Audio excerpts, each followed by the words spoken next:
राम राम मंडळी, कलम 302 विलॉग या आपल्या मराठी चॅनलमध्ये आपलं स्वागत आहे. काय थोडी कडी पाताळ झाली, 40, 42, 44. आपल्यापेक्षा तिकडं तापमान कमी आहे, पण ती नौकुंड एकदम पिटली.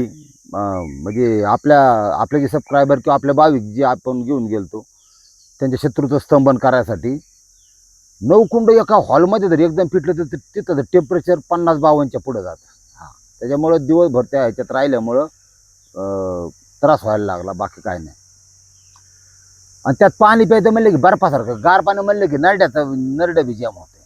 पण कसं होतं, त्यांचा योग होता. अनेक हाल अपेष्टा कष्ट सोसून माणसं आली, विषय मार्गीलाचा प्रयत्न झाला, माघारी आली. आणि काल तर त्याच्यामुळे अपेक्षा सूट टाकायला जमला नाही. आजची स्टोरी आता ही चालूच राहणार आहे. थोडंसं एक मला थोडा वेळ द्या. आता फोन बिन सगळं बंद राहील, ध्यानात ठेवा. ज्याला वनौषधी मागायची त्यांना मी नंबर देईन. बाकी थोडं सांभाळून घ्या. थोड्या विशेष कामासाठी मला थोडं गुवाहाटीला जायचं आहे. आणि तिथं काय होतंय, काय मिळतंय, काय मग तिथं गेल्याशिवायच काय कळणार नाही, ध्यानात ठेवा. जी काय आहे ना 100% तुमच्यापर्यंत पोहोचण्याचा प्रयत्न करेन. माझ्याकडं एक वही आहे मोठी, मला थोडं बोलून द्या. आता तुम्हाला स्टोरी सांगतो. त्याच्यामध्ये आपले जे सबस्क्रायबर आहेत 1,21,000, त्याच्यामधले आर्थिक मदत पोचवणारे सामाजिक कामासाठी यांच्या सगळ्यांचे नंबर आहे. अगदी ज्यांनी 1 रुपया दिला आहे त्याचं पण नंबर आहे. जेवढे लोक माझ्याबरोबर बागलामुखीला आलेली आहेत तेवढ्याचे कॉन्टॅक्ट आहेत, लक्षात घ्या. आणि ह्यांना यांच्या अडीअडचणीत सपोर्ट करण्याचा काही विषय असू दे, बाकी हे आपला शब्द आहे त्यांना. त्याच्यामुळं तिथपर्यंत म्हणजे काय होतंय, काय त्या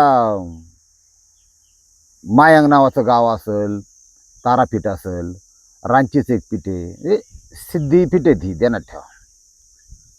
तुम्हाला थोडं माझ्या पद्धतीने खोलवर जाऊन अभ्यास करून द्या, काय विषय आहे काय नाही. आणि तिथं आता आपण कुठे बी एखाद्याला आमच्या देवाला जातो, 1-2 दिवस राहतो. 2 दिवस राहत नाही, 1 दिवस दर्शन घेतात लोक की चला माघारी, चला माघारी. तसं नाही.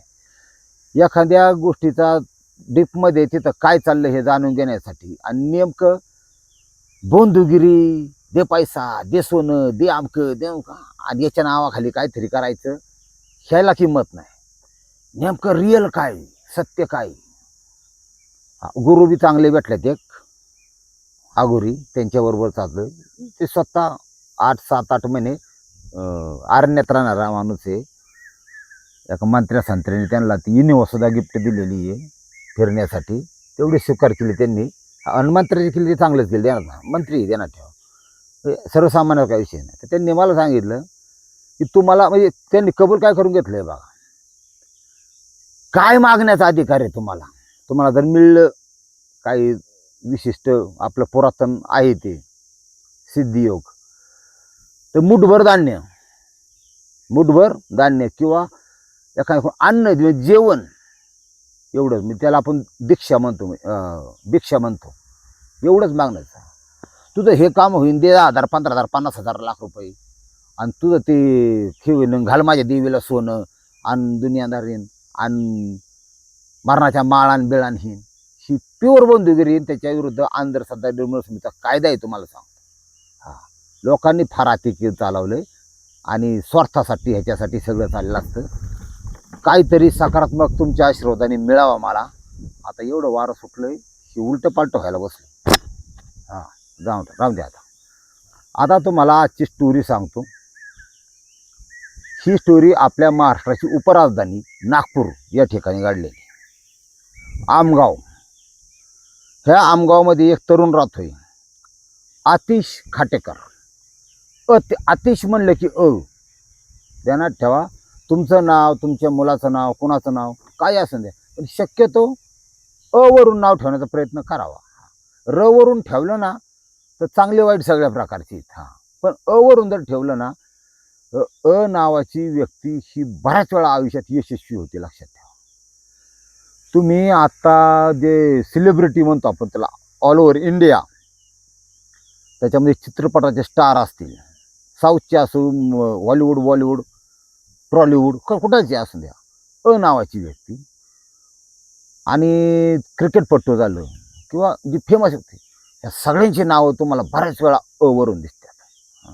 लय लांब कशाला, अदानी अंबानीच बघा ना, जे उद्योगपती असतील बारीक छोटे मोठे अमके तमके वरून. बागलामुखीला सुद्धा मी गेलो तिथं की त्या जे उद्योगपती येतात त्या गुजरातचे, पेराव चांगला असतो, एका पुजारा टाईप असतो माझा तिथं. म्हणजे बऱ्याच वेळा कधी कधी तुम्ही जर बिकाऱ्यासारखे कपडे घालतो, ती हाय फाय बाउन्सरवाली लोक तुमच्याकडे बघत बी नाही, देण्यात ठेवा, ती टाळतात. पण थोडे पेरावर जातात काय, ते एक माझं स्केल आहे की तसा पेराव जर टाकला ना की ते माणूस कमीत कमी 2-3 वाळा असतात गळ्यात. ते आम्ही म्हणजे आता नाही त्यावेळेस बागलाम गेलो होतो ना मी बरेच दिवस, त्यावेळेस मी ते बघितलं की काय चालतंय, तर ते थोडं रिस्पेक्टफुली बोलतं. त्यांना वाटलं कोणतरी पंडितच अमकं तमकं, नाव विचारायचं फक्त, बाकीले डोकं लावायचं नाही. ती सुद्धा नावं मला वरून दिसली. हां, तर मग कळलं. आता आपल्या स्टोरीचा हा हिरो आहे अतिश. ही लोक अल्पसंतुष्ट अजिबात नसतात वाली. क्षणला काही करून त्यांना जे मिळवायचे, भले तो पैसा संपत्ती असू द्या, स्त्री असू द्या, ते इतकं परफेक्टली, इतकं म्हणजे प्लॅनिंगने काम करतात, तिथपर्यंत ते पोहोचतात. हां, म्हणजे फेल होण्याचं प्रमाण बरंच कमी. काही करायचं. हा जो अतिश आहे ह्याची मानसिकता, पहिली गोष्ट गरिबाचा पोरगा, गरिबीत जन्माला आलेला, थोडीफार जमीन पाण्याचा अभाव, पण त्याला वाटायचं की लाईफमध्ये स्ट्रगल करण्यात लय मजा नाही, नोकऱ्या लागत नाही. तर समाजाची आता तरुणाची परिस्थिती बघा, नोकऱ्या नाही तर लग्न नाही. हा म्हणजे हा कालखंड आम्ही आता आता आता चाललेला कालखंड मी असा अनुभवतो की तरुणांना वालीच नाही राहिला कोण. त्याच्यामुळे बरेच लोक, बरेच तरुण गुन्हेगारीकडे वळतात. लक्षात घ्या. हां, की त्याला अशी अपेक्षित, तो शिक्षित असतो, मी म्हणतो 12वी असू द्या, ग्रॅज्युएट असू द्या, ह्या देशाची सिस्टीम अशी नाही की त्याला लगेच नोकरी देऊ शकेल. ध्यानात ठेवा. हे आता या एपिसोड असा बनवणार आहे की ह्या तरुणांनी लग्नासाठी, तुम्हाला इथली नाही मिळत परदेशातली पोरगी चालेल का? परदेशात स्थायिक होण्याची तुमची ही आहे का? कारण पोरगी लग्नच असं की पोरगी 10, 15, 50, 5-50 कोटीची, 10-20 कोटीची मालकीन असते. लग्न नवरदेव तिला फक्त पाहिजे. मी असं सुद्धा सिस्टीम राबवणार आहे भविष्यात. सोडून द्या. हा, इथं हा देश सोडा, तिथं राहण्याची तयारी ठेवा, तिथं संसार करा सुखी, तिथून इथं येत जात जा, असं करा. काळानुसार लवचिक बना. नाही तर तुमचं लग्न जमावणारं कोणी नाही, तुम्हाला नोकरी देणारं कोणी नाही इथं. हाताशी आई वडील आहेत आणि निगेटिव्हिटी आत बदले. पण काही करा, पण गुन्हेगारीकडे फक्त वळू नका.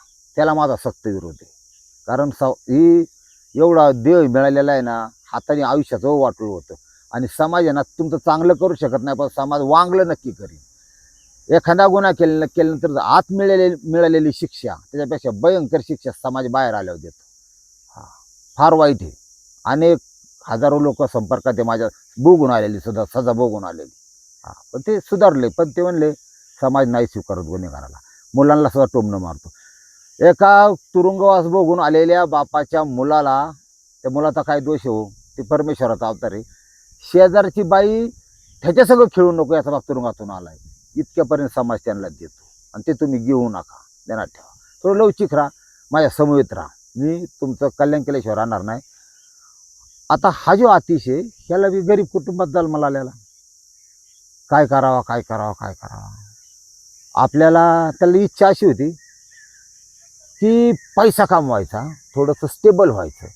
5-50 हजार रुपये जर महिन्याला मिळायला लागलं, 40,000 मिळून द्या, 30,000 मिळून द्या, मला कुणी तरी मुलगी देईन, माझं एक सुंदर घर असं, प्रपंच असेल. हा, म्हणजे सर्वसाधारण हीच अपेक्षा असते माणसाची.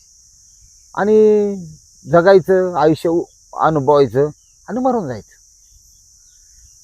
पण त्याला ते करण्यासाठी कोणी कर्ज द्यायना, कोणी काय कराना, त्याला म्हणजे सपोर्टच व्हायना त्या पोराला. ते आपलं कुठते काय करावं, काय करावं. भांडवलाशिवाय तर कुठला व्यवसाय, नोकरी तर विषय सोडून दिला, धंदा करायचा, व्यवसाय करायचा, भांडवलात काय करणार भांडवलासाठी. मग म्हणले त्याने असं विचार करणारी माणसं मला वाटत, विचार करायचा थंडपणे, काय करता येईल, काय करता.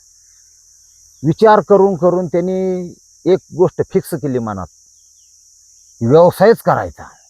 पण कर्ज उपलब्ध कुठं होईल? हा, कोण काय पाहुणं रावळे हे ती हा ताकावाल्याला ताकूनही देतं, देण्यात ठेवा. ज्याच्या दारामध्ये क्रेटा लावलेली आहे त्या दुसऱ्या माणसाला तो देतो, गाडीवाल्याला गाडी देतो. जो मोटरसायकलवर फिरतो क्रेटावाल्याला जर क्रेटा मागायला गेला तर अजिबात देणार नाही. नातेवाईकांचं सेम तसंच असतं. हा, त्या नातेवाईकांचे बरेचसे संदर्भ बदललेले आहेत सध्या. तुम्हाला असं वाटत नाही एखादा नातेवाईक तुमच्या लय पुढं पुढं करतोय, लय गोड बोलतोय, फोन करतोय, समजून जायचं तुमच्यापासून त्याला काहीतरी फायदा आहे भविष्यात, तुमच्यात तो फायदा पाहतोय. तुम्ही फक्त सावध बक्ष आहात, बक्ष, आणि तो नाग आहे, तो गिळणार आहे, ही देण्यात ठेवायचं. लई डोकं लावायचं नाही कलियुगात. चार भिंतीच्या आत राहणारं आपलं जे कुटुंब आहे याचं फ्युचर बघायचं, याचं भवितव्य बघायचं. आपली लेकरं बाळ आहेत, त्यांचं शिक्षण आणि त्यांचं भवितव्य याच्यासाठी जठायचं, देण्यात ठेवा. बाकी बाहेरून लय अपेक्षा करू नका. ह्या अतिशनी डोकं चालवलं, म्हणलं आता कर्जच काढायचं. कर्ज कोण देतं? त्यांनी विचार करायला सुरुवात केली, कर्ज सरकारी सावकार देतो, खाजगी. त्याचा व्याजदर रेट लय, गुंडाई, राजकारणाचे संबंध आहे, पोलिसांच्यात त्याची उठबस आहे, शोरा काढणार नाही आपल्याला. ह्याचं कर्ज जर आपण बुडवलं तर हा आपलं घर ताब्यात घ्यायला बसलाय, जमीन ताब्यात घ्यायला बसलाय, टॉर्चर करायला बसलाय. ही काय रागड्यासारखं दिसत नाही. आणि आपल्यावर जर अशा प्रकारे अन्याय झाला तर सध्या तरी अशी सिस्टीम अवेलेबल नाही आहे की तुम्हाला न्याय मिळेल, देण्यात ठेवा. ते नको बाबा, म्हणलं ते नकोच आपल्याला. दुसरं कोण आहे अजून? बँका आहेत. मला इथंच थोडंसं आदबावा. एजंट हा प्रत्येक वाहन विक्रीत, जमीन विक्रीत, लग्न जमावण्यात एजंट, काय लोक त्याच्यावर जगतात नसते, देण्यात ठेवा. एजंटला ओळखण्याची फार सोपी आयडिया आहे. त्याचं पोट पुढं आलेलं असतं, चेहऱ्यावर किंचित गुलाबीपणाची छटा असते, पार्ट्या कराव्या लागतात. वाहन विकलं पार्टी, दारू मटणाची पार्टी, जमीन विकली पार्टी, लग्न जमावलं 5-50 हजार रुपये. अशी लोक आहेत मार्केटमध्ये. हे जे एजंट आहेत, ह्या एजंटला एका गाठलं, म्हणला जमीन आहे आमच्याकडं, मात्राच्या नावावी सह्या करायला तयार आहे, माझी एक इच्छा आहे व्यवसाय करायचा. म्हणजे कुठला व्यवसाय करायचा आहे? म्हणले मला पोल्ट्रीचा व्यवसाय करायचा आहे, मला पोल्ट्री टाकायची. आता तो व्यवसाय मी स्वतः यूट्यूब हे चालू करायच्या आधी 2-3 वर्ष केलता बरं का. सांगू का नको? तुम्ही म्हणता लय लांबत आहे. हा सुद्धा व्यवसाय असा आहे पोल्ट्रीचा. वाटतं तुम्हाला ही त्याच्यात ते जेवढं खाद्य गेले, जितकं वजन निघाले त्याच्यावर त्याचं चेक निघतात 40 दिवसाला. 80% कंपन्या ह्या बोगस आहेत, ह्या क्षेत्रात, देण्यात ठेवा. ते काही श्रीमंत राजकारणी एकत्र येऊन त्यांनी केलेला प्लॅन असतं. ते तुम्हाला फक्त तुमची रोजंदारीच मिळताना याची ती काळजी घेतात. ते काही करणार, पण तुमचा चेक काढताना त्याच्यावर काही नियंत्रण नाही, कोणाचं ॲग्रीमेंट करून घेतात. शेतकऱ्यांनी सांभाळायची, सगळे ते पुरावतात.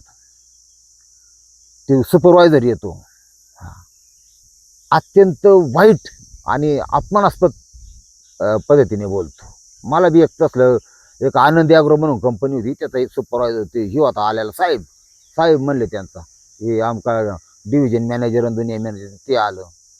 हुशार माणूस होता. त्यांनी त्याच्या अशा स्टायलिश बोलण्यामध्ये केली नाही हॅमरिंग करायला सुरुवात. मला हे इथं बघा, इथं ओलं आहे, ह्याच्यात खाली ओलं आहे, ह्याच्यात किडे पडू शकतात, आणि ह्या ओलं ते बुस असते, आणि ह्याच्यात तुम्हाला ते तुम्ही फेल झाला इथं, असं नाही चालणार. आणि मग आम्हाला विचार करावा लागेल, हे असं तुम्हाला किती पैसे द्यायचे, हे मला पटलं नाही तुमचं नियोजन, आमकं तमकं. आता त्याला माहीत नाही ही अवलाद कसली, तुम्हाला सांगतो. इतका परफेक्ट टाचाळला, तुम्हाला सांगतो. त्याची जाखच गेली बापार. हा, तिने आमच्या पोल्ट्रीचा होता मालक, त्याला फोन केला, अहो तुमचा कामगार मला 38 वर्षाचा असा खूप भेटला, असा कामगार भेटला. त्याला काय माहिती, तो गुप्त आणि सुप्त शर्रामामा होता. आता मी समजा तुमच्या तवाचा काळ सांगतो तुम्हाला. म्हणलं खबरदार, शेतकऱ्याला जर अशा पद्धतीने तो हॅरेसमेंट केली तर हे हरामखोर बायका पोरला कामाला लावतात, त्या शेतकऱ्याच्या त्रास देतात. त्या कंपन्याचं मालक, तुम्हाला सांगतो, ते सुपरवायझर, लय हॅरेसमेंट. पिलाची मर होती, दुनिया होती, तिथंच हॅरेसमेंट. एखादं गायब झालं, कमी पडलं, इकलं का काय तुम्ही, असं तसं काही खरं नाही. तुम्हाला हागलं आणि पोट गेलं, आपण म्हणतो ना एकच, तसा प्रकार आहे. पोल्ट्री व्यवसायात फक्त ज्या स्टँडर्ड मोठ्या कंपन्या आहेत 2-3, त्या कंपन्यांचीच पिल्लं घ्या आणि त्या कंपनीच करा, नाही तर काही करणार. त्यांचे चेक 1,00,000, 1,50,000, 2,00,000 सुद्धा मिळतात 40 दिवसात. 5,000 पक्षात सांगतोय मी. पण शेतकरी जे पोल्ट्री करतात त्यांना माहिती आहे. पण बाकी सगळा लाबाडाचा बाजार आहे. चिकन इतकं स्पीडने ते आता खपतंय, दुसरं काही अवेलेबल सध्या तेच आहे ना कलियुगात. चिकन लगेच उपलब्ध होते. पाहुणारा रावळाला घरी खायचं म्हणलं तरी असा विषय. लय मोठा इंडस्ट्री आहे ती. पण ह्या अतिशने ठरवलं की पोल्ट्री व्यवसाय करायचा. एजंट गाठला, एका बँकेत गेला, कागदपत्र दिली, कर्ज काढलं. जसं कर्ज काढलं, कर्ज झालं 5-5.5 लाखाचं. त्याला काय उधळायचे नव्हते, पोरगा सरळच. पोल्ट्री खटाखट चालू केली, पिल्लं घेतली, टाकली. 1-2 लॉट काढले हो. त्याला लक्षात आलं पोल्ट्री व्यवसाय म्हणजे खाद्य विकणे. पैसे लोक खाद्य विकतात त्यांचं, का त्यांना हॅरेसमेंट तशी केल्यामुळं. मग नाही चेक कमी काढला ना, की म्हणजे चेक नाही काढला, पैसे नाही मिळले ना, त्यांची त्या खाद्याची पुती विकून टाकी. लक्षात घ्या, अशी बी लोक आहेत ना, नाही म्हणत नाही आम्ही. हे काय खरं नाही. आपल्याला काय कर्ज रेटायचं नाही, काय नाही. हे कर्ज मिळलेलं 5.5 लाख रुपये अख्खंच माफ झालं पाहिजे म्हणून काहीतरी केलं पाहिजे. माणसं बुद्धी लई चित्र चालते बरं का. ही अतिरेक चालायचा. एवढं क्राईम होतंय ना मार्केटमध्ये, हा सगळा इथं होतोय. म्हणजे मला हे कळत नाही की हे सगळे झॉम्बी झाले, झॉम्बी पैशाच्या मागचे. शीतं त्यांनी ठरवलं की हे पैसेच बुडले पाहिजेत. मग परत लगेच दिमाग लावायला सुरुवात केली, कसे बुडता येतील, क्राईम कसा जन्म घेतो लक्षात घ्या. सर्वसाधारण चांगला तुमच्या आमच्यासारखा सरळ मार्गी माणूस होता हा एक भयंकर गुन्हेगार कसा झाला. पैसे 5.5 हप्ता तर जाणार नाही. काय करावं हे काय करावं काय 5.5 लाख रुपये बुडत्याला अशी काय सिस्टीम आहे का. इन्शुरन्स काढलेला असतो, सगळं असतं, तसे कर्ज उपलब्ध होत नाही. ते कट होत्या 2-4 हजार. तुम्हाला माहिती आहे, हा इन्शुरन्स आहे, तुम्हाला काय झालं तर आमकं आयला म्हणला मी जर मेलो तर हे कर्ज माफ होते. मग मीच मरतो, कर्ज माफ होईल. आणि कर्ज माफ झालं की नंतर मी परत जिवंत होतो. आणि मग ओके मध्ये चालतंय. आता म्हणता नाही मामा बिघडला का, मेल्या जिवंत कसं होतं तसंच होतं. क्राईममध्ये होतं कसं सांगतो मी. माझ्याऐवजी कुणाला तरी मारतो, त्याला माझे कपडे घालतो, म्हणजे मी मेलो, कर्जमाफ होईल आणि मग जिवंत व्हायचं. मग तो असतो जिवंत. मग दुसऱ्याला मारायचं म्हणल्यावर. त्या गावामध्ये, आमगावमध्ये चंद्रकांत सरोदे नावाचा 40 वर्षीय गृहस्थ होता. थोडा होता ना त्याला प्यायला, त्याचं वैयक्तिक आहे. आता पिण्याचा काही विषय नाही, तुम्हाला माहिती. आणि सरकारची सुद्धा अशी संमती आहे त्याला, कारण त्यांना भरपूर अशा प्रकारचं टॅक्स त्या दारूमधून मिळतं त्यांना. ग्रामीण भागात सुद्धा सगळ्यात मोठी इंडस्ट्री असेल दारूची, काय तुम्हाला सांगतो, लिगली अख्ख्या ऑल ओव्हर इंडियात एक दारू अशी की तिचा रेकॉर्ड कुठलीही दारू मोडू शकत नाही. तिचा सगळ्यात जास्त सेल होतो. हा 1 आणि 2च नंबरच सांगतो. 1 नंबरला आहे गपचीप बनवलेली हातभट्टी. मग ती मोहाच्या फुलाची असन, ती गुळाची असन, रसायनाची असन, कशी असन, ही हातभट्टीचं मार्केट ही अब्जावधी कोटी रुपयाचं आहे.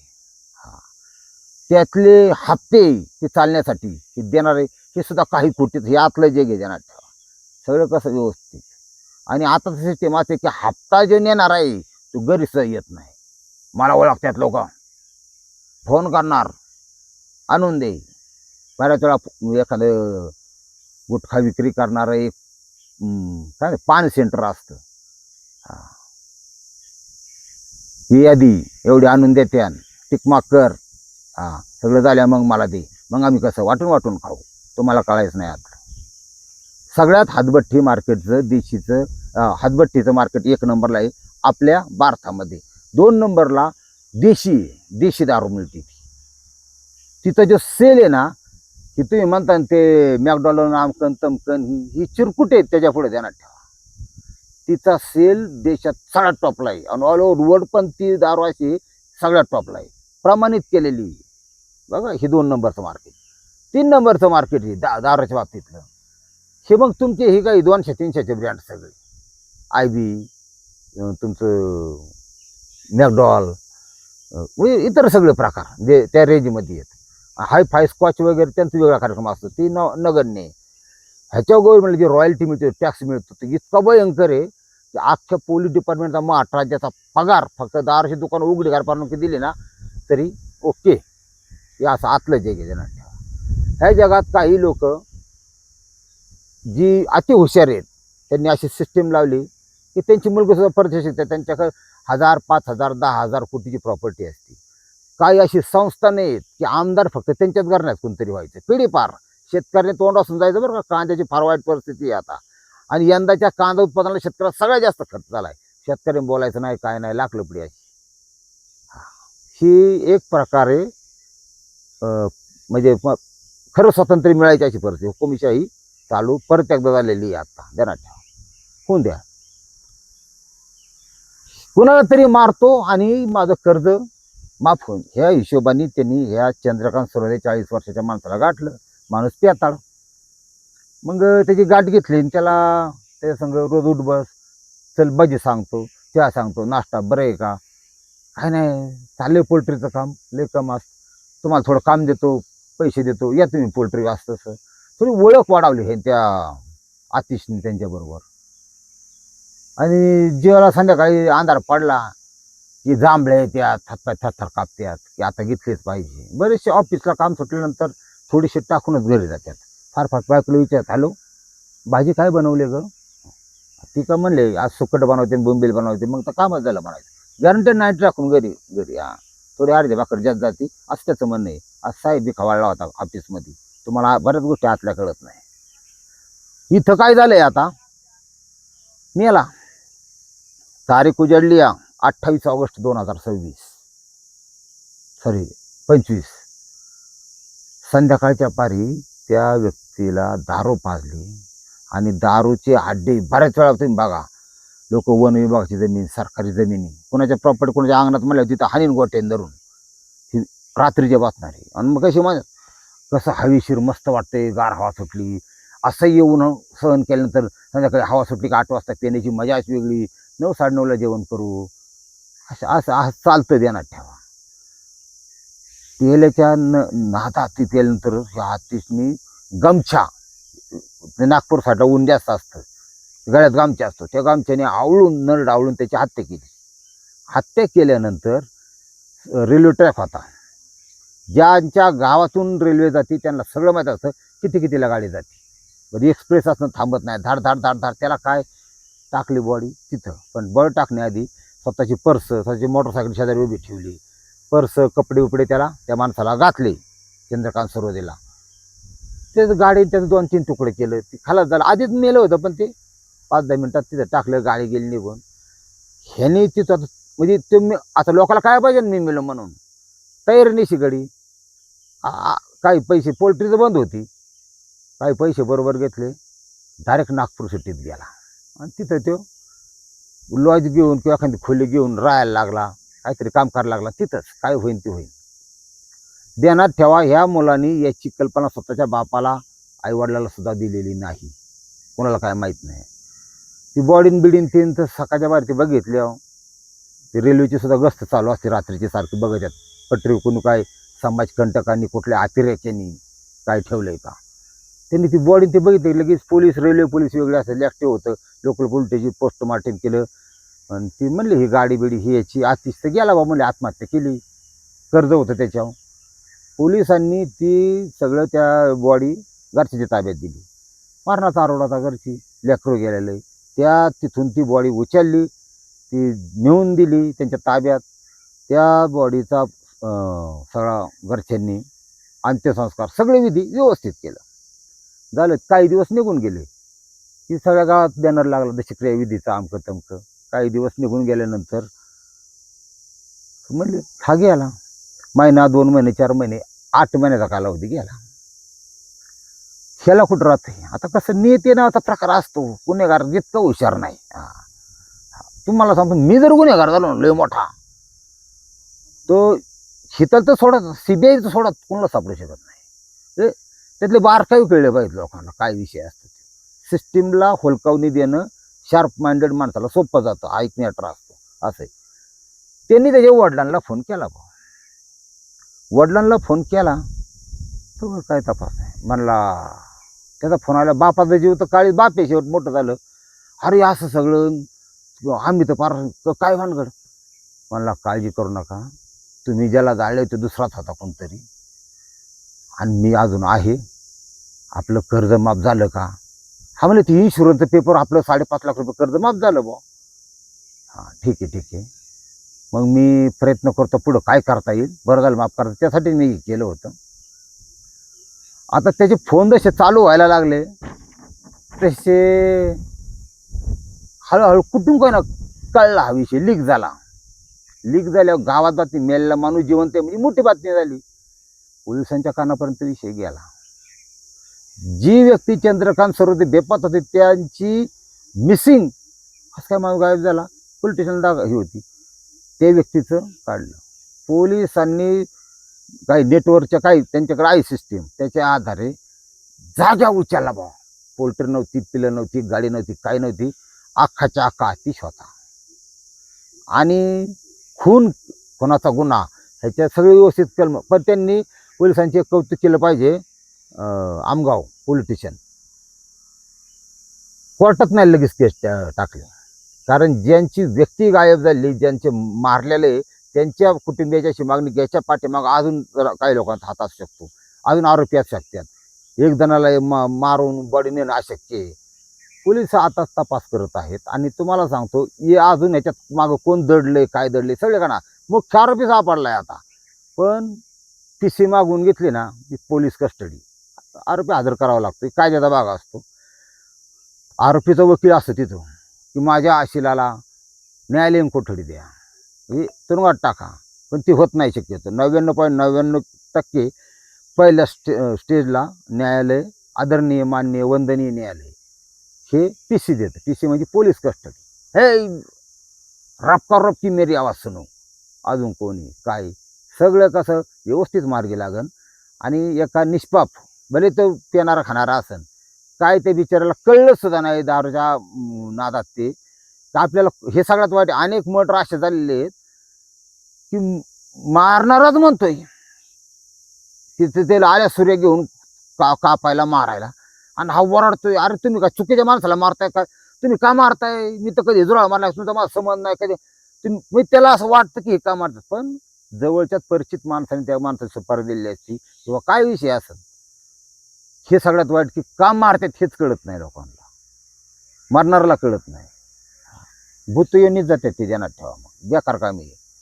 मग अशा प्रकारे ही केसचा निकाल तर भविष्यात काय लागेल ते लागेल, आदरणीय, माननीय, वंदनीय आणि बरेच काय नीय अशा न्यायाधीशांच्याकडून. पण आजच्या स्टेजला संपूर्ण परिसरामध्ये ह्या गोष्टीची चर्चा आहे की पैशासाठी, आणि 5 लाख म्हणजे इतकी काय मोठी रक्कम अशी लय 5 कोटीत अशातला भाग नाही ना. एवढ्या शिल्लक कारणासाठी लोक अशा थराला झाले आहेत, आणि तरुण पिढी त्याकडं अशी आकर्षित होती. ही सगळ्या धोकादायक आहे, कारण तरुणांना आज समोर उज्ज्वल भविष्य, ते चांगले चांगले शब्द वापरतात, असं काही दिसत नाही, फक्त अंधकार दिसतोय. त्याच्यामुळे दादा हो, येणारा प्रत्येक दिवस तुमच्या आयुष्यात काहीतरी नवीन दिशा, काहीतरी करा. दिवस खाली नाही गेला पाहिजे. तुम्ही त्या दिवसात 200 रुपये जरी कमावले, 200, जगायसाठी एवढं लागत नाही. माजमायना करू नका, कपडे साधे वापरा, पेट्रोलची गाडी वापरू नका, काय नका. 200 बनत तर 100 रुपये पण सेविंग करा, कारण उद्या तुमच्या पिढ्या किंवा तुम्ही जगणं का भीक मागणं हे ते 100 रुपये ठरवतात. रामकृष्ण हरी माऊली.